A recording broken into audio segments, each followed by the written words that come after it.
এক দুঃসাহসী রাজকন্যা একদিন একটা ছোট্ট ভুল করে বসে, আর সেই কারণেই তার মা মানুষ থেকে পরিণত হয় ভাল্লুকে। এক জাদুকর বুড়ি তাকে বলে, দ্বিতীয় সূর্যোদয়ের আগে যদি সে তার মাকে ভাল্লুক থেকে মানুষে রূপান্তরিত করতে না পারে, তবে তার মা আজীবনের জন্যই ভাল্লুক হয়ে যাবে।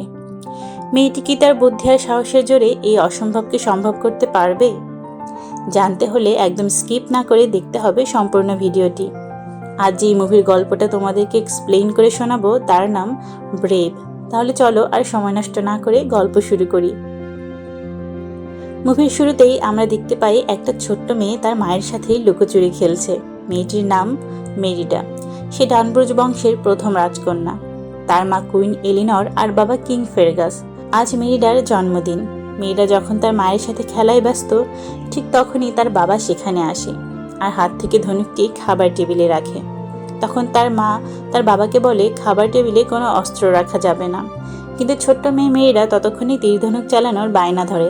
তার বাবা তাকে বলে, এত বড় ধনুক তো তুমি তুলতেই পারবে না, এবং একটা ছোট্ট ধনুক তাকে দিয়ে বলে, এটা তোমার জন্মদিনের উপহার।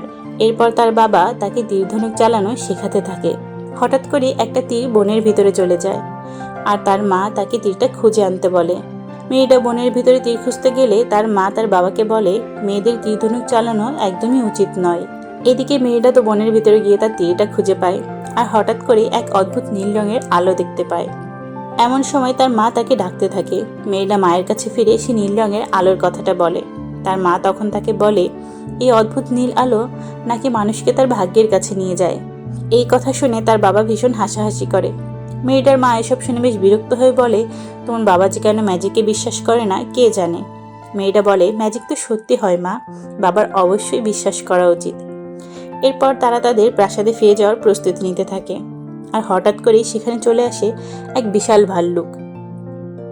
এই ভাল্লুকটার নাম মর্ডু। মেয়েটার বাবা আর অন্যান্য সৈন্যরা তখন ভাল্লুকের সাথে যুদ্ধ করতে এগিয়ে যায়, আর মেয়েটার মা তাকে ঘোড়ার পিঠে নিয়ে পালিয়ে চলে আসে। এরপরে আমরা দেখি পাহাড়ে ঘেরা একটা জায়গায় একটা বিশাল রাজপ্রাসাদ। এর মধ্যে অনেক দিন পার হয়ে গেছে। মেয়েটার বাবা সেই দিন ভাল্লুকের সাথে যুদ্ধে তার একটা পা হারিয়েছে। মেয়েটা এখন সেই ছোট্ট বাচ্চা মেয়ে নেই, সে এখন অনেক বড় হয়েছে, আর তার ভীষণ দুষ্টু 3টা ভাই হয়েছে। কিন্তু তার জীবন আর আগের মতো মজাদার নেই। যেহেতু সেই রাজ্যের রাজকন্যা, তাই তাকে তার মা সবসময় কঠিন নিয়ম কানুনের মধ্যে রাখে, যেমন নিজেদের রাজ্য সম্পর্কে ধারণা রাখা, গান শেখা, জোরে জোরে না হাসা, ভদ্রভাবে খাবার খাওয়া, সকাল সকাল ঘুম থেকে ওঠা। মোট কথা একটা পারফেক্ট মেয়ে হওয়া, যেটা কম বেশি আমাদের সব মায়েরাই চায়। তো যাই হোক, এইসব ধরাবাঁধা নিয়ম মেরিডার একদমই ভালো লাগে না। মেয়েটা চায় তার একটা স্বাধীন জীবন, নিজের ইচ্ছা মতো চলতে, আর সুযোগ পেলেই সে তার ঘোড়া আনগাসকে নিয়ে বেরিয়ে পড়ে স্বাধীন বন্য পরিবেশে। ঘোড়া যখন তাকে পিঠে নিয়ে ছুটতে থাকে, তখন সে ধনুক দিয়ে টার্গেট প্র্যাকটিস করতে থাকে। এরপর সে একটা বড় পাহাড়ের চূড়ায় উঠে একটা ঝর্ণা থেকে জল খায়। এই ঝর্ণাটাকে সবাই ফায়ার ফল বলে ডাকে। এরপর মেয়েটা তার প্রাসাদে ফিরে আসে। সে দেখে সবাই খাবার টেবিলে বসে আছে, আর তার মা কিছু চিঠিপত্র দেখছে। তার বাবা 3 ভাইকে সেই ভাল্লুকের সাথে যুদ্ধের গল্পটা শোনাচ্ছে। মেয়েটা সেখানে প্রবেশ করে তার বাবার বলার আগেই গল্পের শেষটা বলে ফেলে। তখন তার বাবা বলে যে সেই ভাল্লুককে যদি সে আবার পায় তবে সে এর বদলা নেবেই। এরপর মেয়েরা তার ধনুকটি খাবার টেবিলে রাখলে তার মা বলে, একজন রাজকন্যার খাবার টেবিলে অস্ত্র রাখা একদম উচিত নয়, এমনকি আমার মতে তার অস্ত্র চালানোও উচিত নয়। তখন তার বাবা এর প্রতিবাদ করে বলে, রাজকন্যা হোক বা না হোক, যুদ্ধ করতে শেখাটা সবার জন্যই জরুরি। এরপর মেয়েটা তার পাহাড়ের চূড়ায় উঠে ঝর্ণা থেকে জল খাওয়ার কথাটা বলে, আর সেটা শুনে তার 3 ভাই একদম অবাক হয়ে তাকিয়ে থাকে। আর তার বাবা বলে, আজ পর্যন্ত কেবলমাত্র সাহসী রাজারাই ওই ঝর্ণার জল খাওয়ার মতো সাহস দেখাতে পেরেছে। এমন সময় তাদের পরিচারিকা এসে বেশ কয়েকটা চিঠি দিয়ে যায়। চিঠিগুলো ছিল আসলে মেরিডার বিয়ের প্রস্তাব। মেরিডা তার বিয়ের কথা শুনে ভীষণ রেগে যায়, কেননা সে এখন বিয়ে করতে চায় না, সে চায় তার জীবনের স্বাধীনতা। মেরিডা তো রাগ করে নিজের রুমে চলে আসে। তখন মেরিডার মা এলিনর তার রুমে আসে আর তাকে একটা গল্প বলে। এক দেশে এক রাজা ছিল। রাজ্যের সকলেই তাকে ভীষণ ভালোবাসতো, কিন্তু যখন সে বৃদ্ধ হয়ে গেল, তখন সে তার রাজ্য তার 4 ছেলের ভিতরে ভাগ করে দিল। কিন্তু তার বড় ছেলে একাই সমস্ত রাজ্য শাসন করতে চেয়েছিল, তাই সে নিজের মতো আলাদা হয়ে গেল, আর সমস্ত রাজ্য ভেঙে পড়ল। রাজ্যে মারামারি, ঝগড়া, অশান্তি শুরু হলো। মেয়েটা গল্প শুনে তার মাকে বলে, এটা একটা সুন্দর গল্প মা। তখন তার মা তাকে বলে, এটা শুধুমাত্র একটা গল্প নয়, এটা একটা কিংবদন্তি। যে গল্প হাজার বছর ধরে লোকের মুখে ছড়িয়ে পড়েছে তাতে কিছু না কিছু সত্যতা অবশ্যই আছে। আর এই গল্প থেকে তোমার অবশ্যই শিক্ষা নেওয়া উচিত। শান্তি রক্ষার জন্য যেটা করা উচিত সেটাই তোমাকে করতে হবে। রাজ্যের সমস্ত রাজপুত্র আসছে তোমার জন্য স্বয়ম্বর সভায়, তোমাকে সেখানে উপস্থিত হতে হবে। কিন্তু মেয়েটা কিছুতেই মনে মনে ব্যাপারটা মেনে নিতে পারে না। যথারীতি নির্দিষ্ট দিনে সব দেশের রাজা তাদের রাজপুত্রদেরকে নিয়ে হাজির হয় স্বয়ম্বর সভায়। মেয়েটার মা মেয়েটাকে খুব সুন্দর একটা পোশাক পরিয়ে তৈরি করে। স্বয়ম্বর সভায় এসে সকলেই নিজেদের রাজপুত্রকে সেরা প্রমাণ করতে চায়। আর এই নিয়ে এক পক্ষের সাথে অন্য পক্ষের মারামারি শুরু হয়ে যায়। মেয়েটার বাবা তখন মারামারি থামানোর চেষ্টা করে, কিন্তু মেয়েটার দুষ্টু পিচ্চি ভাইগুলো একজনের পায়ে বাড়ি দিলেই আবার শুরু হয়ে যায় মারামারি। এইসব দেখে রানী এলিনর ভীষণ বিরক্ত হয়ে যায়। এরপর সে বলে, আমাদের বংশের রীতি অনুযায়ী কেবলমাত্র সম্ভ্রান্ত বংশের প্রথম সন্তানই আমাদের বংশের মেয়েকে বিয়ে করতে পারবে, কিন্তু তার জন্য তাদের নিজেদেরকে প্রমাণ করতে হবে। আর এর জন্য একটা খেলার আয়োজন করা হবে। খেলার বিষয়টা অবশ্য রাজকন্যা নিজেই ঠিক করবে। মেয়েরা তখন সাথে সাথেই তীর ধনুক খেলার কথা বলে। মেয়েরা যেহেতু খুব ভালো ধনুক চালাতে জানে, তাই সে তীর ধনুক চালানোর প্রতিযোগিতার কথা বলে। এরপরে শুরু হয়ে যায় প্রতিযোগিতার আয়োজন। রাজ্যের লোকজন জড়ো হয় প্রতিযোগিতা দেখার উদ্দেশ্যে। খেলা শুরু হয়। প্রথম দুইজন টার্গেট মিস করলেও তৃতীয়জন ভুলক্রমে সঠিক নিশানায় তীরবিদ্ধ করে। আর ঠিক এমন সময় মেয়েরাও তার ধনুক হাতে সেখানে উপস্থিত হয়। সে বলে, আমিও আমাদের বংশের প্রথম সন্তান, তাহলে আমারও একটা সুযোগ পাওয়া উচিত। এরপর সে নিজে সবগুলো টার্গেটে একদম সঠিকভাবে তীরবিদ্ধ করে। কিন্তু তার মা তার এই আচরণে ভয়ানক রেগে যায়। তার মা তাকে নিজের রুমে নিয়ে আসে এবং বলে যে মেয়েটা তাদের রাজ্যকে সকলের সামনে অপমান করেছে। মেয়েটা তখন তার মাকে বলে, তুমি কখনোই আমাকে বোঝার চেষ্টা করনি, আমি কি চাই সেটা একবারও জানতে চাওনি।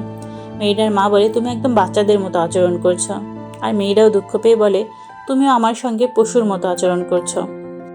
এই বলে সে রাগ করে তার তরোয়াল দিয়ে মায়ের সেলাই করা চাদরটা কেটে ফেলে। চাদরটা কেটে ফেলার কারণে তার মা ভীষণ কষ্ট পায় আর রাগ করে তার ধনুকটা আগুনে ফেলে দেয়।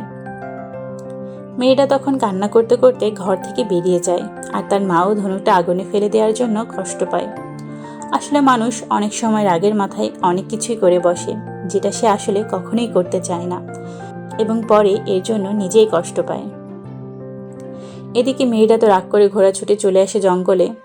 হঠাৎ করে সে দেখে ঘোড়া তাকে একটা অদ্ভুত বৃত্তের মধ্যে এনে ফেলেছে, যার চারিদিকটা বড় বড় পাথর দিয়ে ঘেরা। আর তার ঘোড়াটা কিছুতেই সেই বৃত্তের ভেতরে আসতে চাইছে না। ঠিক এমন সময় মেয়েটা আবার সেই নীল রঙের আলো দেখতে পায়, আর সেই আলো নিশানা অনুযায়ী চলতে থাকে। শেষ পর্যন্ত সে একটা ছোট্ট কুঁড়ে ঘরের সামনে আসে। ভিতরে গিয়ে সে দেখে একটা বয়স্ক মহিলা কাঠের জিনিসপত্র তৈরি করছে। বুড়ি তাকে বলে যে সে যে কোনো কিছু নিতে পারে, তার কাছে এসে অর্ধেক দামে সবকিছু বিক্রি করবে। মেয়েটা খেয়াল করে দেখে যে বুড়ির ঝাড়ু একা একাই ঘর ঝাড়ু দিচ্ছে। এরপরেই সে একটা কথা বলা কাক দেখে বুঝে ফেলে এই বুড়িটা আসলে একটা জাদুকর। কিন্তু বুড়ি বিষয়টা অস্বীকার করে বলে যে কোনো জিনিস না কিনলে সে যেন এখান থেকে বের হয়ে যায়। তখন মেয়েটা বলে যে সে তার সমস্ত কাঠের জিনিসপত্র কিনে নেবে, কিন্তু সাথে তাকে একটা জাদুও শেখাতে হবে, এবং এর বদলে সে নিজের গলা থেকে একটা লকেট খুলে দেয়। বুড়ি তখন তাকে জিজ্ঞাসা করে যে সে তার কাছে যা চাইছে তা ভেবেচিন্তে চাইছে কিনা। মেয়েটা বলে সে এমন একটা জাদু শিখতে চায় যা দিয়ে সে তার মাকে পরিবর্তন করতে পারবে। বুড়ি তাকে সাহায্য করতে রাজি হয় এবং তাকে এটাও বলে যে এর আগেও সে এই জাদুটা একটা রাজপুত্রের জন্য করেছিল, এবং সে রাজপুত্র তার কাছে 10 জনের সমান শক্তি চেয়েছিল। এরপর সেই জাদুকর বুড়ি বেশ কিছু কেমিক্যাল মেশায় তার একটা বড় পাত্রে। সবশেষে সেখানে দিয়ে দেয় মেয়েটার একটা চুল। এরপর জাদুকর বুড়ি সেই কড়াই থেকে একটা কেক বের করে আনে। এরপর সেই কেকটা মেয়েটাকে দিয়ে বলে এটা তার মাকে খাওয়াতে।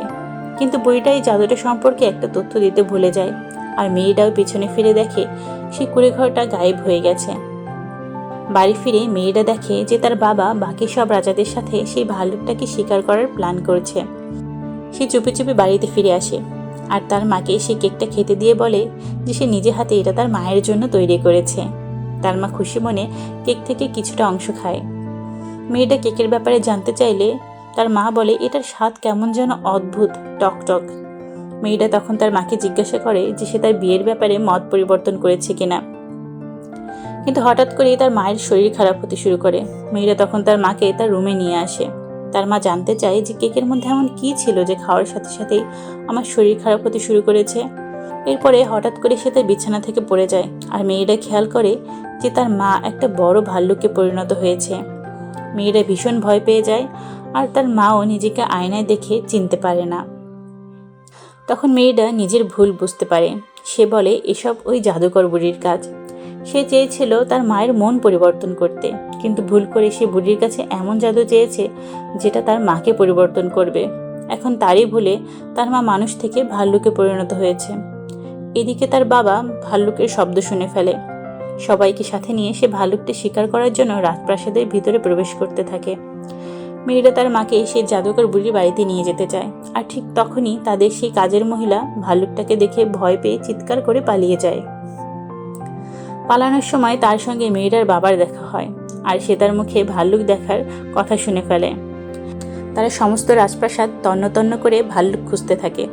মেয়েটা তখন তার মাকে প্রাসাদের বাইরে বের করার জন্য তার 3 ভাইয়ের কাছে সাহায্য চায়, কিন্তু তার দুষ্টু ভাইগুলো তখন তার সাথে একটা ডিল করে। এই সাহায্যের বিনিময়ে মেয়েরাকে 1 বছরের জন্য তার ভাগের মিষ্টিগুলো তার ভাইদেরকে দিয়ে দিতে হবে। এরপর তার ভাইরা ভুল পথ দেখিয়ে তার বাবা আর অন্যান্য লোকদেরকে প্রাসাদের চূড়ায় নিয়ে আসে, আর সেই সুযোগে মেয়েটা তার মাকে নিয়ে বেরিয়ে যায় প্রাসাদের বাইরে। এদিকে হয়ে যায় আরেক সমস্যা। মেয়েরা সেই 3 ভাই জাদুর কেকের বাকি অংশ খেয়ে ফেলে আর ছোট ছোট ভাল্লুকে পরিণত হয়। মেয়েটা তার মাকে নিয়ে জঙ্গলে চলে যায় সে জাদুকর বুড়ির বাড়িটা খুঁজতে, কিন্তু ভিতরে গিয়ে দেখে যে বুড়ি বাড়িতে নেই। কিন্তু বুড়ি চলে যাওয়ার আগে তার জন্য একটা মেসেজ রেখে গেছে। বুড়ির সেই বিশাল কড়াই থেকে তার একটা ছবি বেরিয়ে বলতে থাকে, তুমি যদি সেই লাল চুলের মেয়েটা হও তবে 3 নম্বর শিশির তরলটা ঢালতে হবে। মেয়েটা 3 নম্বর শিশির তরল ঢালতেই বুড়ি বলে সেদিন সে জাদু সম্পর্কে একটা তথ্য দিতে ভুলে গিয়েছিল, আর সেটা হলো দ্বিতীয় সূর্যোদয়ের পরেই তার এই জাদুটা চিরস্থায়ী হয়ে যাবে, অর্থাৎ তার মা চিরদিনের মতোই ভাল্লুক হয়ে যাবে। তবে সে চাইলে তার মাকে আবার মানুষে রূপান্তরিত করতে পারবে। এরপর বুড়ি তাকে কিছু কথা বলে। কথাগুলো এমন ছিল যে ভাগ্য পরিবর্তন করা সম্ভব, নিজের মনের ভিতরেই খোঁজ করতে হবে। অহংকারের দ্বারা যে বন্ধন ছিন্ন করা হয়েছে তাকে জোড়া লাগাতে হবে। কিন্তু মেয়েটা বুড়ির কোনো কথার অর্থই বুঝতে পারে না, তাই সে উল্টোপাল্টা সবগুলো শিশি থেকেই কেমিক্যাল ঢালতে থাকে, আর এর ফলে এক বিশাল বিস্ফোরণে সেই বাড়ি ভেঙে টুকরো টুকরো হয়ে যায়। রাতে ভীষণ বৃষ্টি নামে, আর তারা সেই ভাঙা বাড়ির নিচে আশ্রয় নেয়। মেয়েটার তখন তার ছোটবেলার কথা মনে পড়ে যায়, মায়ের সাথে কাটানো সুন্দর সময়ের কথা। বিদ্যুৎ চমকালে সে যখন ভয় পেত তার মা তাকে জড়িয়ে ধরে রাখত। সকালে উঠে মেয়েটা দেখে তার মায়ের খুব ক্ষুধা পেয়েছে। মেয়েরা তার ধনুক দিয়ে একটা মাছ শিকার করে আগুনে ঝলসে তাকে খেতে দেয়, কিন্তু তার মা তার কাছে আরও মাছ খেতে চায়। মেয়েটা আবারও 2টা মাছ ধরে দেয়, কিন্তু এতেও তার ক্ষুধা মেটে না। আসলে যত সময় পার হচ্ছে ততই তার মা সত্যি ভাল্লুকে পরিণত হচ্ছে। এরপর তার মা কাঁচা মাছ শিকার করে খেতে থাকে, আর খাওয়া শেষ করে জঙ্গলের ভিতরে একাই চলতে থাকে। মেয়েটা তার মাকে ডাকলে তার মা তাকে দেখে গর্জন করে ওঠে। মেয়েরা বুঝতে পারে যে তার মায়ের পরিবর্তন হতে শুরু করেছে। হঠাৎ করেই আবার তারা সেই নীল রঙের আলোগুলো দেখতে পায়। সেই আলোর পিছু পিছু চলতে চলতে তার খুঁজে পায় একটা পুরনো ভাঙা রাজপ্রাসাদ। সেখানে হাঁটতে হাঁটতে হঠাৎ করেই পুরাতন কাঠ ভেঙে ভিতরে পড়ে যায় মেরিডা। ভিতরে ঘুরে সে বুঝতে পারে এটা সেই রাজ্যের রাজপ্রাসাদ, যে রাজ্যের গল্প তার মা তাকে একদিন বলেছিল। আর ঠিক তখনই সে সেই জাদুকর বুড়ির বলা সব কথাই বুঝতে পারে। বুড়ি তাকে বলেছিল যে তার আগেও এই জাদুটা সে একটা রাজপুত্রের জন্য করেছিল, যে একাই 10 জন মানুষের সমান শক্তি চেয়েছিল। আর ঠিক তখনই সেখানে সেই ভাল্লুকটা চলে আসে, যার নাম ছিল মর্ডু। মেয়েটা বুঝতে পারে সেই রাজপুত্রই আসলে এই মর্ডু। মর্ডু মেয়েটাকে আক্রমণ করলে মেয়েটা তীর ধনুক চালাতে থাকে, কিন্তু এতে মর্ডুর কিছুই হয় না। মেয়েটা তখন কোনো মতে তার মায়ের সাহায্য নিয়ে সেখান থেকে পালিয়ে আসে। মেয়েটা তার মাকে বলে যে সে বুড়ির বলা সমস্ত কথাই বুঝতে পেরেছে, তাকে আসলে সেই ছেঁড়া চাদরটা সেলাই করতে হবে, কিন্তু তার জন্য তাদেরকে রাজপ্রাসাদে ফিরতে হবে। প্রাসাদে ফিরে তারা দেখে যে তার বাবা প্রাসাদের বাইরে পাহারার পরিমাণ বাড়িয়ে দিয়েছে। তখন মেয়েটা তার মাকে নিয়ে গোপন একটা রাস্তা দিয়ে প্রাসাদে প্রবেশ করে, কিন্তু তাদেরকে নিজেদের ঘরে পৌঁছাতে হলে প্রথমে হলঘর পার হতে হবে, যেখানে তার বাবা সবাইকে নিয়ে ভাল্লুক মারার প্ল্যান করছে। মেয়েটা তখন সেই সভায় প্রবেশ করে কথা বলতে শুরু করে। এতে সকলের মনোযোগ তার দিকে ঘুরে যায়, আর সেই সুযোগে তার মা তাদের রুমে ফিরে যায়। মেয়েটা সবাইকে বলে যে তার মা তাকে বলেছে প্রাচীন পদ্ধতি ভেঙে বেরিয়ে এসে নিজের মনের কথা শুনতে, নিজের জীবনের গল্পটা নিজেকেই সাজিয়ে নিতে, এবং সবাই তার কথা মেনে নেয়। মেয়েটা ঘরে এসে সুই সুতা খুঁজতে থাকে চাদরটা সেলাই করার জন্য। এদিকে তার বাবা নিজের ঘরে গিয়ে দেখে তাদের ঘর একদম লণ্ডভণ্ড হয়ে আছে, মেঝেতে তার রানীর ছেঁড়া জামা পড়ে আছে। তখন তার বাবা মনে মনে ভাবে এই সব কিছুই সেই ভাল্লুকটার কাজ। তার বাবা তার মাকে খুঁজতে খুঁজতে চলে আসে তাদের রুমে, আর ভাল্লুকটাকে দেখেই আক্রমণ করে বসে। এদিকে মেয়েরা যতই তার বাবাকে বোঝানোর চেষ্টা করুক না কেন, তার বাবা তার কোনো কথাই শুনতে চায় না। উপায় না দেখে তার মা বাড়ি থেকে পালিয়ে যায়, আর তার বাবা মেয়েটাকে ঘরের ভিতরে আটকে রেখে ভাল্লুক শিকারে বেরিয়ে পড়ে। মেয়েটা অনেক চেষ্টা করে কিন্তু দরজা খুলতে পারে না। তখন সে তার ভাইদের কাছে সাহায্য চায়। তার ভাইরা চাবি এনে দরজা খুলে দিলে মেয়েটা সেই চাদরটা সেলাই করে ঘোড়ার পিঠে করে মায়ের খোঁজে বের হয়। মেয়েটা গিয়ে দেখে যে সবাই মিলে তার মায়ের হাত পা শক্ত দড়ি দিয়ে বেঁধে রেখেছে, আর তার বাবা তার মাকে মারার জন্য তলোয়ার উঁচু করেছে। ঠিক তখনই মেয়েটা সেখানে গিয়ে বলে, খবরদার, এটা আমার মা, কেউ তাকে আঘাত করার চেষ্টা করবে না। এরপর মেয়েটার সাথে তার বাবার যুদ্ধ শুরু হয়ে যায়, আর তখনই সেখানে হাজির হয় সে মর্ডু নামের ভাল্লুকটা। সবাই মিলে ঝাঁপিয়ে পড়ে মর্ডুকে মারার জন্য। মর্ডু যখন মেয়েটাকে আক্রমণ করে তখন তার মা এগিয়ে আসে তাকে বাঁচাতে। মর্ডুর সাথে তার মায়ের মারামারির এক পর্যায়ে একটা বড় পাথর ভেঙে পড়ে মর্ডুর গায়ের উপরে। মর্ডু সেখানেই মারা যায়। আর তখনই তারা দেখে মর্ডুর মৃতদেহ থেকে সেই রাজপুত্রের আত্মা বের হয়ে এসেছে। রাজপুত্র তাদেরকে ধন্যবাদ জানায় তার আত্মাকে মুক্তি দেওয়ার জন্য। এদিকে দ্বিতীয় দিনের মতো সূর্যোদয় হতে শুরু করে। মেয়েটা দ্রুত সেই চাদরটা তার মায়ের গায়ে জড়িয়ে দেয়। এদিকে সূর্যোদয় হয়ে গেলেও তার মা তখনও মানুষে রূপান্তরিত হচ্ছে না দেখে মেয়েটা তার মাকে জড়িয়ে ধরে আবার কাঁদতে থাকে আর বলে, সব দোষ আমার ভুলের জন্যই আজ তোমার এই অবস্থা। আমি তোমাকে আগের মতো ফিরে পেতে চাই মা। এদিকে সূর্যের আলো যেই সেই চাদরের উপরে পড়ে, তার মা ভাল্লুক থেকে আবার মানুষে রূপান্তরিত হয়ে যায়। মেয়েটা তার মাকে ফিরে পায়, আর তার বাবাও দৌড়ে এসে তাদেরকে জড়িয়ে ধরে। আর তার ছোট 3 ভাইও ভাল্লুক ছানা থেকে মানুষে রূপান্তরিত হয়। এরপর সবাই মিলে প্রাসাদে ফিরে আসে। তার মা আরেকটা নতুন চাদর তৈরি করে, যেখানে আমরা মেয়েটা আর তার মা ভাল্লুককে দেখতে পাচ্ছি। সমস্ত রাজ্যের রাজা আর রাজপুত্ররাও তাদের দলবল নিয়ে ফেরত চলে যায় নিজেদের রাজ্যে। কিন্তু মেয়েটা দুষ্ট 3 ভাই একটা জাহাজের মাছ তুলে চড়ে বসে। তখন তার বাবাকে আবার নৌকা নিয়ে সেই জাহাজের পিছনে যেতে হয় তাদেরকে ফিরিয়ে আনার জন্য। মুভির শেষ দৃশ্যে আমরা দেখতে পাই মেয়েরা আর তার মা ঘোড়ায় চড়ে বনের ভিতরে ঘুরতে বের হয়। অসীম সাহসী এই রাজকন্যার গল্প তোমাদের কেমন লেগেছে সেটা কমেন্ট করে জানাতে ভুলো না। যদি ভালো লেগে থাকে তাহলে এমন আরও মুভির গল্প শুনতে আমাদের চ্যানেলটিকে সাবস্ক্রাইব করে রাখতে পারো।